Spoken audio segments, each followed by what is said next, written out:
ಕೋಲಾರದಲ್ಲಿಂದು ಕನ್ನಡ ಮತ್ತು ಸಂಸ್ಕೃತಿ ಇಲಾಖೆ ಆಯೋಜಿಸಿದ್ದ ವಿಶ್ವ ಮಾನವ ದಿನಾಚರಣೆ ಕಾರ್ಯಕ್ರಮಕ್ಕೆ ಅಪರ ಜಿಲ್ಲಾಧಿಕಾರಿ ಮಂಗಳ ಚಾಲನೆ ನೀಡಿದರು.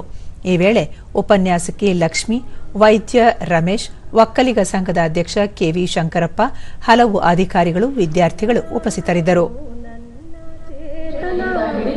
ಎಂಎ ಪದವಿಯವರೆಗೂ ಕುವೆಂಪುರವರ ಜನ್ಮ ದಿನಾಚರಣೆ ಕಾರ್ಯಕ್ರಮವನ್ನು ಇಂದು ಈ ಕಾಲೇಜಿಗೆ ಸೇರಿಕೊಂಡರು.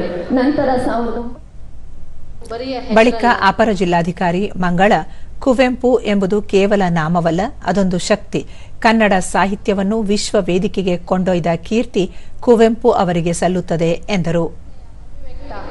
ಅವರ ರಾಮಾಯಣ ದರ್ಶನ ಮಹಾಕಾವ್ಯ ಸಮಷ್ಟಿ ಪ್ರಜ್ಞೆಯ ಹಾಗೂ ಯುಗ ಧರ್ಮದ ಸರ್ವೋದಯದ ಆವಿಷ್ಕಾರವಾಗಿದೆ. ನಿಮ್ಮವರು ಕೇವಲ ಒಂದು ಜಾತಿ ಅಥವಾ ಒಂದು ಮತ ಅಥವಾ ನಮ್ಮ ರಾಜ್ಯಕ್ಕೆ ಸೀಮಿತವಲ್ಲ. ಉಪನ್ಯಾಸಕಿ ಲಕ್ಷ್ಮಿ, ಕುವೆಂಪು ಅವರ ರಾಮಾಯಣ ದರ್ಶನಂ ಕನ್ನಡ ಸಾಹಿತ್ಯ ಮೇರುಕೃತಿಯಾಗಿದ್ದು, ವಾಲ್ಮೀಕಿ ರಾಮಾಯಣವನ್ನು ವಿಶ್ವ ದೃಷ್ಟಿಕೋನದ ಮೂಲಕ ಪುನರ್ ವ್ಯಾಖ್ಯಾನಿಸಿದ್ದಾರೆ. ಈ ಕೃತಿಯಲ್ಲಿ ಮಾನವತಾವಾದಿ ದೃಷ್ಟಿಕೋನವನ್ನು ಪ್ರತಿಬಿಂಬಿಸಿದ್ದಾರೆ ಎಂದು ಹೇಳಿದರು.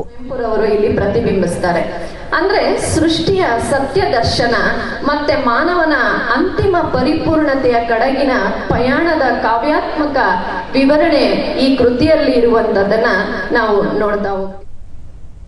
ವೈದ್ಯ ರಮೇಶ್, ಕುವೆಂಪು ಅವರು ತಮ್ಮ ಸಾಹಿತ್ಯದ ಮೂಲಕ ಸಮಾನತೆಯನ್ನು ಸಾರಿದ್ದು, ಅವರ ಚಿಂತನೆಗಳು ಇಂದಿಗೂ ಪ್ರಸ್ತುತವಾಗಿವೆ ಎಂದರು.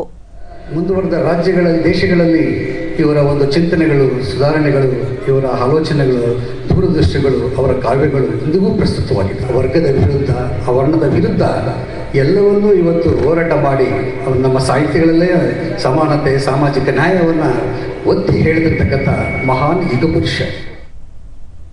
ಕೆವಿ ಶಂಕರಪ್ಪ, ಎಲ್ಲ ಧರ್ಮದವರು ಮಂದಿರ, ಮಸೀದಿ ಮತ್ತು ಚರ್ಚ್ಗಳಿಂದ ಹೊರಬಂದು ವಿಶ್ವ ಮಾನವರಾಗುವಂತೆ ಕುವೆಂಪು ಸಂದೇಶ ಸಾರಿದ್ದರು ಎಂದು ಹೇಳಿದರು. ಏನು ಮೋಟೆ ಐತೆ ಅದನ್ನ ಬಿಟ್ಟು ನಾವು ವಿಶ್ವ ಮಾನವರಾಗೋಣ ಅಂತೇಳಿ ಹೀಯಾಳಿಸದೆ, ಯಾರನ್ನು ನಿಂದಿಸದೆ, ತನ್ನಲ್ಲಿರತಕ್ಕಂಥ ಮೌಢ್ಯವನ್ನ ಆಚೆ ಕೊಟ್ಟು ನಾವು ವಿಶ್ವಮಾನರಾಗೋಣ ಒಂದು ಸಂದೇಶವನ್ನ ಕೊಟ್ಟಿರ್ತಕ್ಕಂಥ ಕುವೆಂಪು ಅವರು.